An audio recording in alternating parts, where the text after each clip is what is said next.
Hey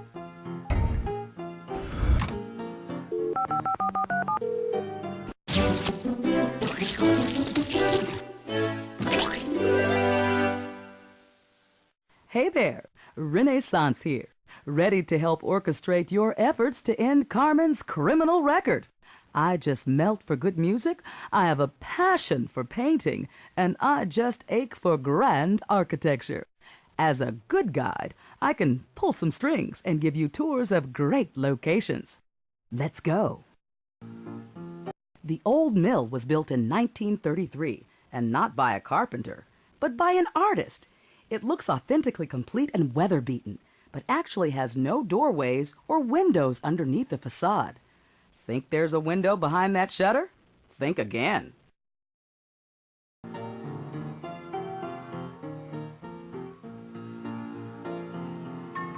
The old mill is a good symbol of early rural Arkansas, where cotton was the main crop, and sawmilling the first industry.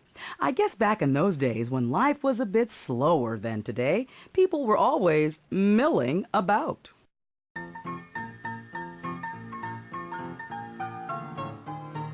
The artist who created the old mill also designed the footbridges, like this one. His name was Señor Dionico Rodriguez, and he specialized in creating imitation rocks, ruins, and ancient buildings. Wow! Not every artist is good enough to create brand new things that already look antique. I see.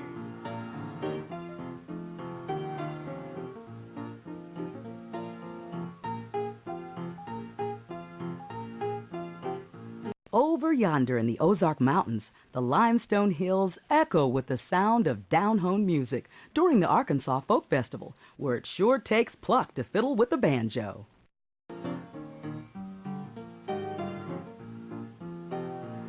Next time you breeze through North Little Rock, check out the old mill, which was filmed during the opening scenes of Gone with the Wind. That movie just blows me away. See you later.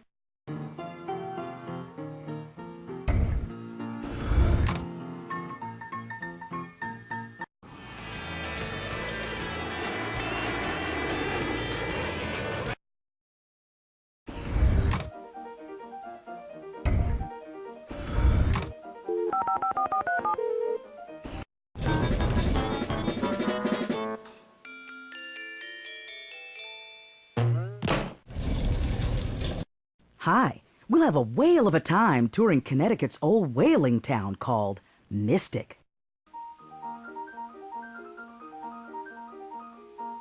It's no fluke that this ship, the Charles W. Morgan, is still around. It's a classic example of an old three-masted wooden whaling ship built back when shipbuilding was an art form. Connecticut was once the leading whaling state, back when fleets of ships hunted down whales for their oil, which was used to make soap, wax, and other products. The U.S. today has banned most whaling, which makes me happy, because I love whale song. I'll bet the whales are happy about it, too. It's not a mystery why this town called Mystic prospered. During the 19th century, over 300 ships were built in this shipyard. Today, the recreated town of Mystic Seaport serves as a living window to sailing history. See what I mean?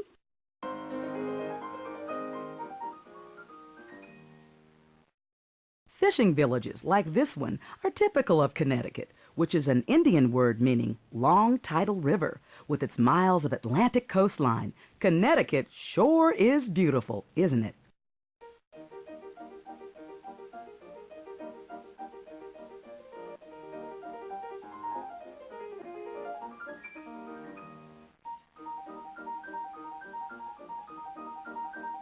Here in Mystic, you can watch traditional shipbuilders constructing sailing vessels by hand. Before the invention of steam engines, tall, masted clipper ships were the fastest vessels in the world and the most elegant. Try putting one of these in a bottle. See you later.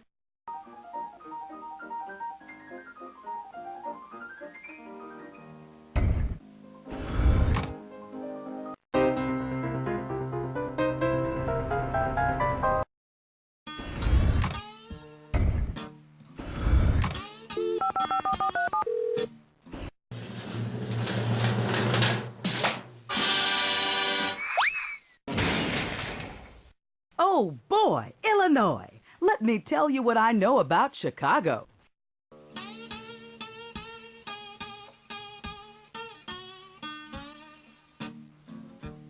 Chicago is the birthplace of the skyscraper, so it makes sense that it contains Sears Tower, rising 1,454 feet above the city. Sears Tower is the tallest structure in the U.S. It also has the highest observation deck around, with a truly breathtaking view. If you're afraid of heights, don't look down.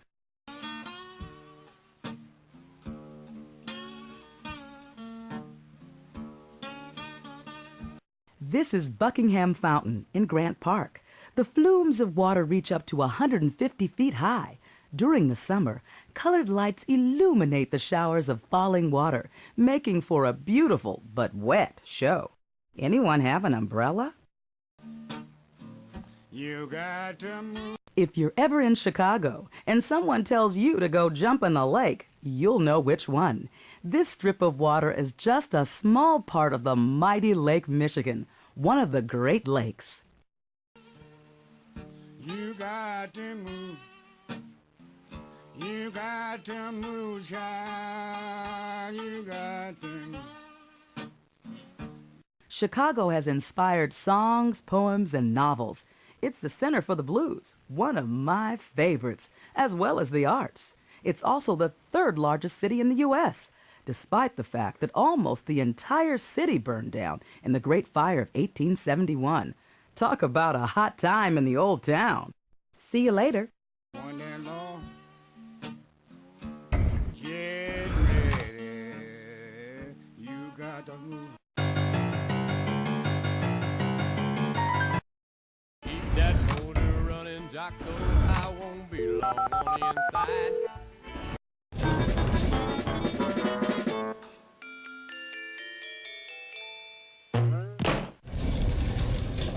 Hey there! Let's take a minute to marvel at Minneapolis, Minnesota. This impressive site is the Basilica of St. Mary. A basilica is a cathedral that gets a promotion, and St. Mary's was the first one ever named in the United States. Many people come to visit this Roman Catholic church, so I guess you could say it's an example of mass transit. If you shut the motor off, my luck, the battery'd die. The Guthrie Theater is one of the nation's best-known theaters. It's home to a permanent group of actors who perform classical plays, such as Shakespeare's Hamlet. While in Minneapolis, if you start wondering whether to be or not to be, just check out the Guthrie. I love robbing banks. Here's a Capitol idea. Let's check out the Capitol building. It's more like a work of art, really, adorned with sculptures and murals by eminent artists. Even the roof is an artistic feat. It's one of the largest self-supporting marble domes in the world. I love robbing banks. You tell the teller things. Oh, honey, for me. Next time someone says, in a pig's eye, they may be talking about St. Paul. Legend has it that the city was originally named Pig's Eye after an old fur trader. As the city grew, it was renamed St. Paul and joined with the city of Minneapolis to become the Twin Cities. See you later. Keep that motor running, Jocko. I won't be long on the inside.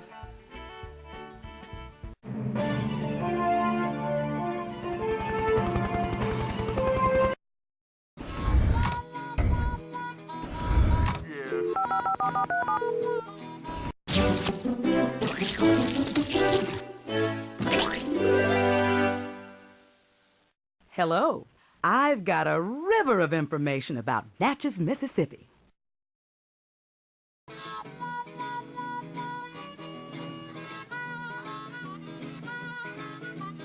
If you were living in the early 19th century, you might find your way here to Mississippi along the Natchez Trace, a historic wilderness road used by Indians and white settlers that connected the frontier states. Today, of course, you could just fly here directly and skip the mosquitoes. The town of Natchez was named after the Natchez Indians, who lived in the area before the arrival of the European settlers. Natchez means unknown, and there's much we don't know about this tribe. But we do know that the Natchez Indians believed their chief was descended from the sun god, and they carried him around on a litter so that his feet never touched the ground. You can just make out the Mississippi River in the distance. The Big Muddy is one of the longest and widest rivers in the world and is used by barges, ships, and impressive steam-powered paddle boats.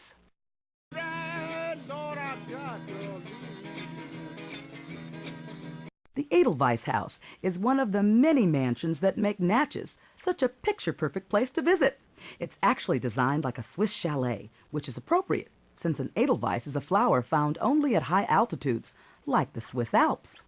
Well, that's all right, Lord, I've got to leave.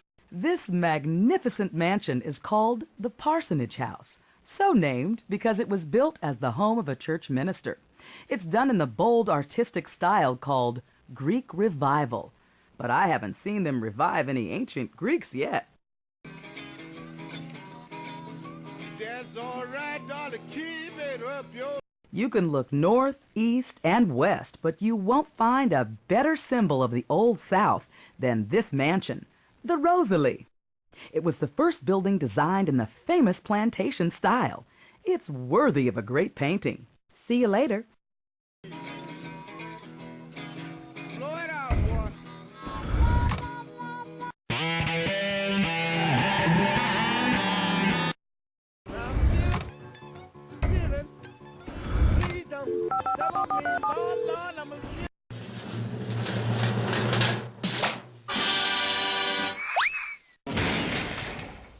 Hi, let me show you St. Louis, here in the Show Me State. Okay, I'm taking you to court. The old courthouse, that is. This landmark was a site of the famous Dred Scott trial, which affected the fate of runaway slaves for years to come. Artifacts within the building tell the story of St. Louis, from its beginnings as a fur trapper's way station to a modern-day metropolis. Same old used to be. So still on back to my same old. This is Busch Stadium. It was built in 1966 to match the nearby Gateway Arch. And of course, it's the home of baseball's St. Louis Cardinals. With all their pennants, the Cardinals may play in Busch Stadium, but they're definitely not Busch League.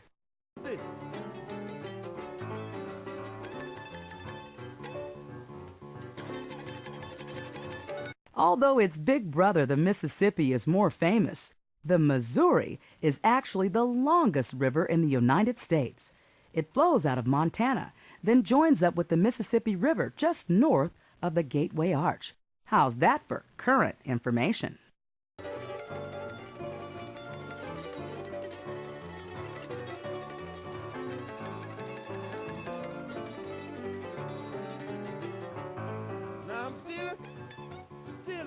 This is the extraordinary Gateway Arch. You can take a tram up each side of the arch to the top, which stands 630 feet above the city of St. Louis. Don't worry, it's safe. The arch is so well designed that it can withstand windstorms, lightning, and even earthquakes. It just can't stand straight. Completed in 1965, the Gateway Arch commemorates President Thomas Jefferson, who encouraged westward expansion with the Louisiana Purchase. When architect Eero Saarinen entered a design competition with this unusual piece, everyone loved his proposal. I guess this means the architect had no arch enemies. See you later. Tell me, Lord, Lord, I'm still on back to my same old used to be.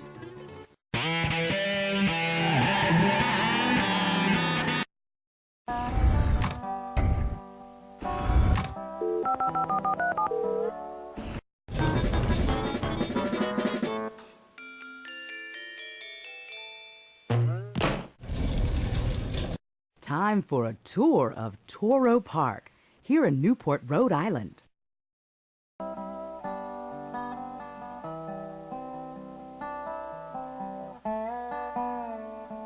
Over here, we have my favorite nook, the Newport Art Museum.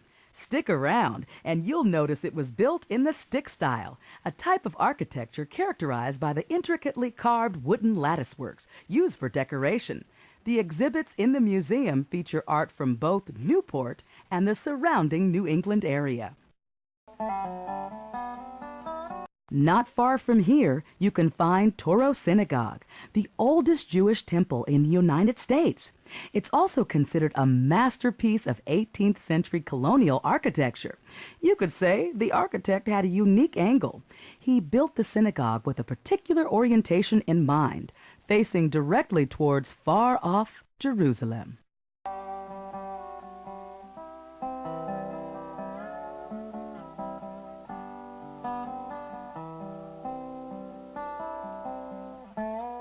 This is charming Toro Park, named after Isaac de Toro, who arrived in Rhode Island in 1758, and I can understand why he came here. Many historians claim that charming Newport was America's first resort town. Wealthy merchants have been vacationing here for over 200 years.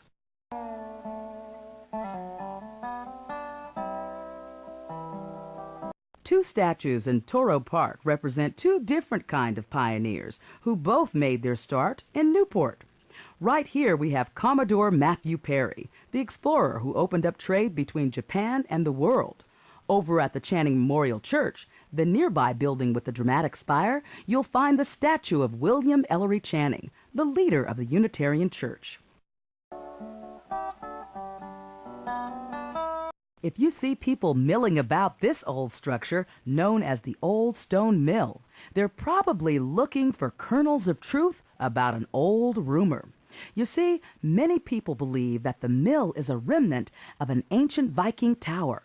No one has ever confirmed the legend, but many historians think that the structure was actually a windmill built by a descendant of Benedict Arnold, the infamous American trader. See you later.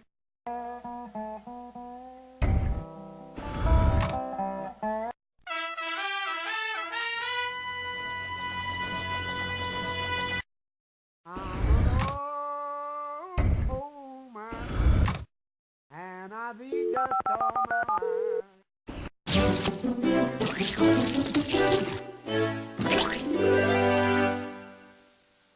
Hello. Let's see if Nashville, Tennessee, home of country music, strikes a chord with you.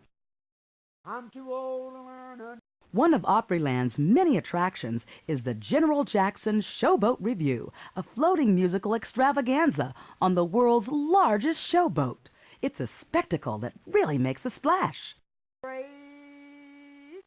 What can I tell my wife? You ain't nothing but a hound dog if you don't know that Elvis Presley lived right here in Tennessee, in a mansion called Graceland. Presley was more than just a great performer. His unique blending of different musical styles changed rock and roll music forever. Went into my place this morning, and I got down on my knees. I couldn't hold no call. All I could do was... In Tennessee, you can visit the Grand Ole Opry. That's Opry, not opera, so don't expect anyone to start singing in Italian. The Grand Ole Opry has been performing country music before a live audience since 1925. It started in the famous Ryman Auditorium in downtown Nashville, but has since moved to Opryland. The most famous names in country music have performed at the Grand Ole Opry, including Roy Rogers, Johnny Cash, and Garth Brooks. So, if you want to be a country music star, polish your boots, tune up your guitar, and head on out to the Opry. See you later.